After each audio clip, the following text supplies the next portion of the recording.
Bismillahirrahmanirrahim. Assalamualaikum warahmatullahi wabarakatuh. Sahabat sekalian yang dirahmati oleh Allah Subhanahu wa taala, marilah kita melanjutkan kembali pembahasan kita kitab Al-Muqaddimah Al-Ajurrumiyah, dan kita sekarang telah sampai pembahasan tentang munada, ya. Isim mansub berikutnya yakni munada. Baik, kita langsung saja mulai. Bismillahirrahmanirrahim. Qala al-musannifu rahimahullahu ta'ala wa nafa'ana bi ulumihi fid dunya wal akhirah, amin ya rabbal alamin.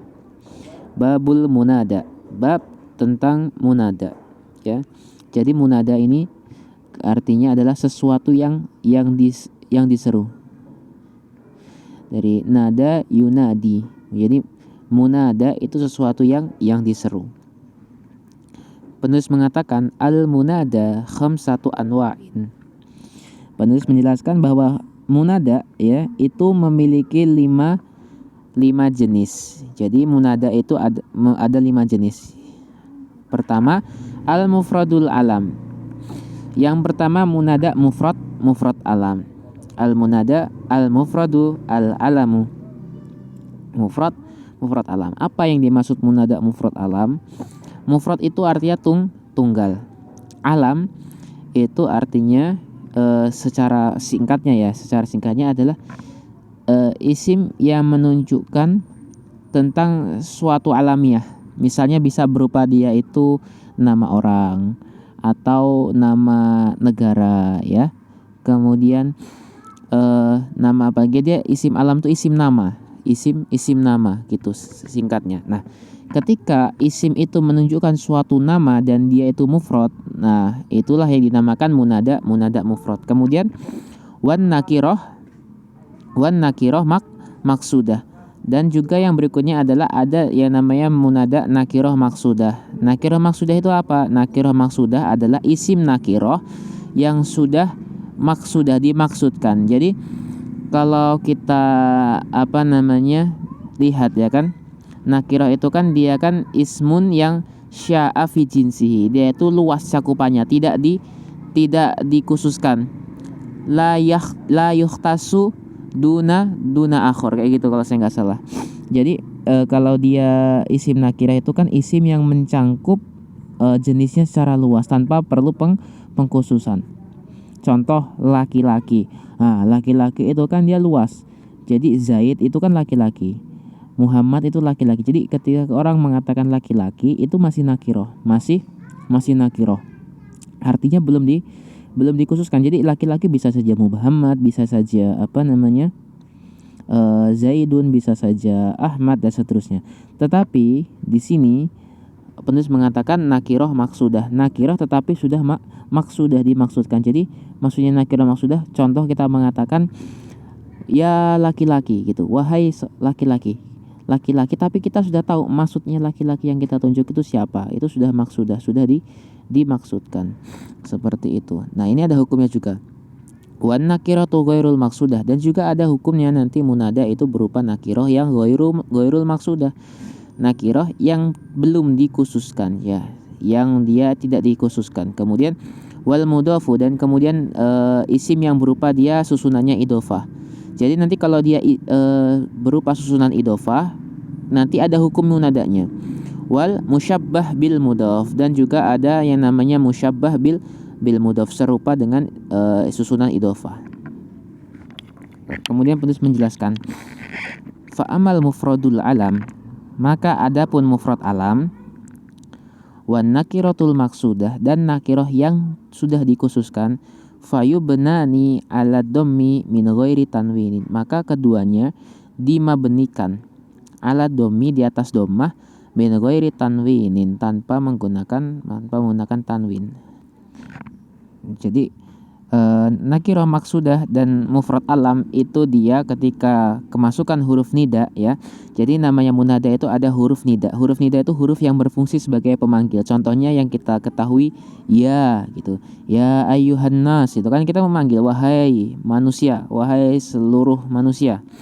Ya ayyuhalladzina amanu, wahai orang-orang yang beriman, kan gitu. Nah, itu namanya huruf nida. Contohnya ya gitu. Nah, di sini Kalau yang dipanggil itu berupa mufrad alam dan berupa nakirah maksudah, maka hukumnya keduanya itu dimabnikan di atas dhammah tanpa ditanwin. Contoh nih biar lebih paham. Nahwu ya Zaidu. Perhatikan, Zaidu di sini aslinya kan Zaidun. Aslinya Zaidun. Zaidun ini isim alam. Kenapa kok bisa isim alam? Karena dia nama orang. Jadi ada orang bernama Zaidun. Nah, ketika ada orang yang bernama Zaidun, kita panggil, ya kita tambahkan ya kan? Ya Zaidu. Nah, perhatikan harokat akhirnya. Dia di sini diharokati dhammah. Kenapa? Ini yang dimaksud. Mabniun ala dhammi min ghairi tanwin, tanpa ditanwin. Aslinya kan Zaidun, tapi karena dia dimabnikan di atas dhammah tanpa ditanwin, maka dia ya Zaidu. Jadi teman-teman, artinya kalau teman-teman mau memanggil nama seseorang menggunakan kaidah nahwu munada, ya kan, maka dia kita mabnikan di atas dhammah. Contoh Muhammadun. Namanya Muhammad ya. Kalau kita harokatkan kan Muhammadun. Tapi kalau kita panggil jadi ya Muhammadu. Nah, kemudian ya Amru, gitu. Ya apa lagi misalnya? Ya Zaidu sudah ya. Zaidu, ya Muhammadu, ya Ahmadu, dan seterusnya. Kemudian wa ya rojulu. Nah, ini berikutnya rojulu. Rojulu ini nakirah ya, seperti yang saya katakan. Rojulu artinya apa? Rojulun aslinya rojulun. Artinya laki-laki ya. Laki-laki kan bisa Zaid, bisa Umar, bisa Abu Bakar, siapa saja bisa laki-laki kan, banyak laki-laki. Tetapi ketika yang kita panggil adalah seorang laki-laki ya, nakirah ya, tapi kita sudah tahu siapa laki-laki tersebut, artinya maksudah, maka yang tadinya rojulun karena nakirah kita jadikan rojulu. Jadi mabni di atas dhammah tanpa ditanwin. Jadi i'rabnya nanti Zaidu dan rojulu, yakni munada mabniyun ala dhammi fi mahalli nasbi gitu.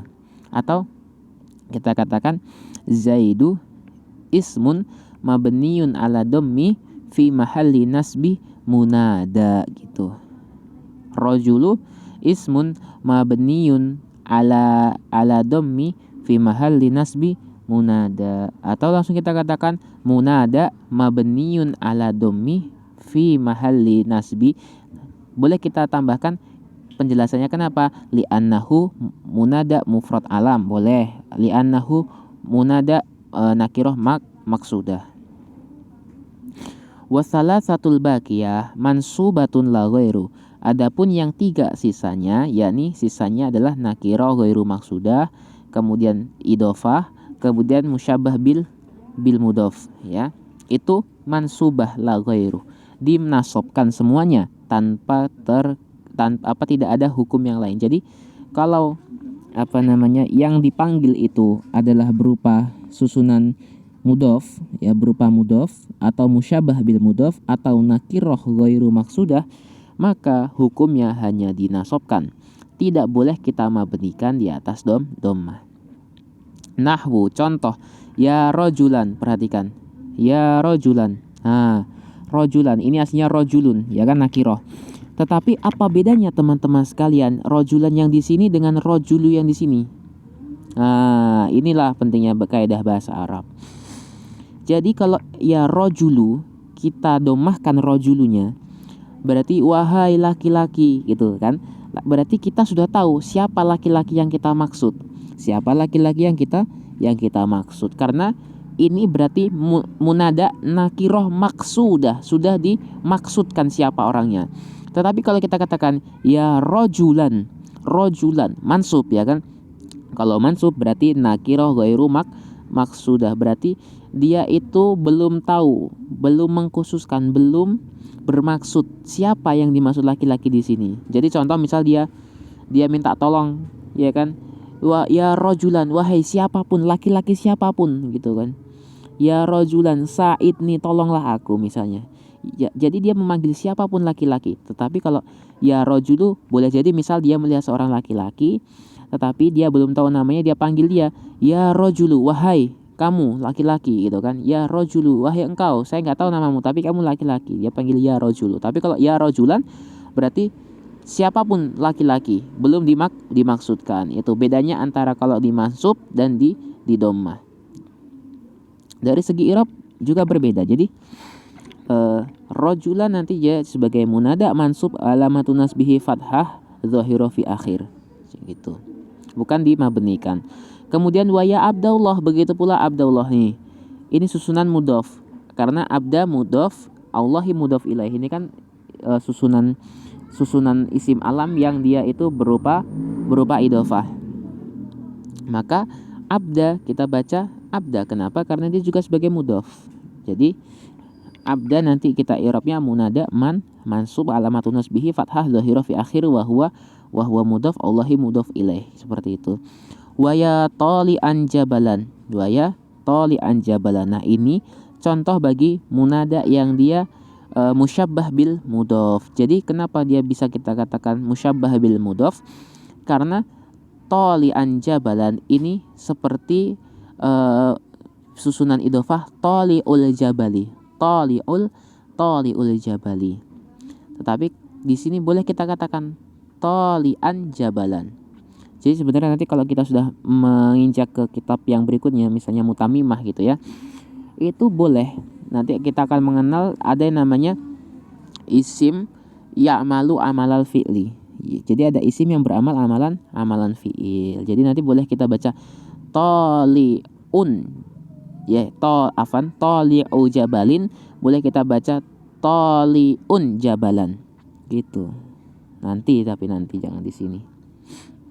Intinya di sini dia musyabbah bil mudhof. Jadi tali'an sebagai munada mansub alamatun nasbiyah fathah dhahirah fi akhir.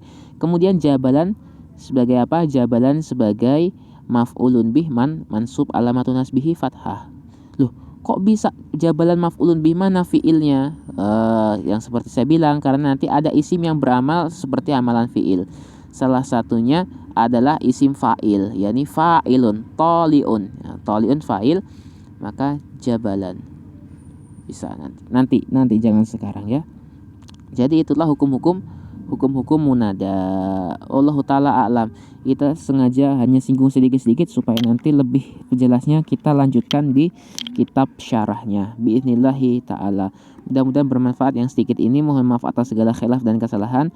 Apabila ada kebenaran datangnya dari Allah, segala khilaf kesalahan pasti dari diri kami pribadi. Kami akhiri, wassalamualaikum warahmatullahi wabarakatuh.